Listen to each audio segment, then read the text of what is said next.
અમદાવાદ શહેરમાં એક જ દિવસમાં બે મોટી આગ લાગવાની ઘટના સામે આવી છે। અમદાવાદથી સમાચાર સામે આવી રહ્યા છે। શહેરમાં એક જ દિવસમાં બે મોટી આગ લાગવાનું સામે આવ્યું છે। સરખેજમાં વાયરના ગોડાઉનમાં અચાનક જ આગ લાગી હોવાનું સામે આવ્યું છે। આગ લાગતા પાસે ઉભેલો ટેમ્પો બળીને રાખ થયો છે। આગ લાગવાનું કારણ અકબંધ છે। અમદાવાદમાં એક જ દિવસમાં બે ઘટના આગ લાગવાની બની છે। ફાયર વિભાગની ટીમ ઘટના સ્થળે પહોંચી હતી।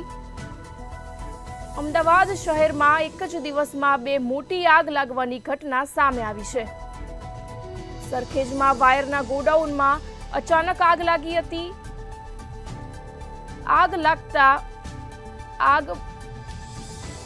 લાગતા પાસે ઉભેલો ટેમ્પો બળીને રાખ થયો છે। આગ લાગવાનું કારણ હજી પણ અકબંધ જોવા મળી રહ્યું છે। ફાયર વિભાગની ટીમ ઘટના સ્થળે પહોંચી હતી। આગ લાગવાનો બનાવ સામે આવ્યો છે। અમદાવાદ શહેરમાં એક જ દિવસમાં બે મોટી આગ લઈ ઘટના સામે આવી છે।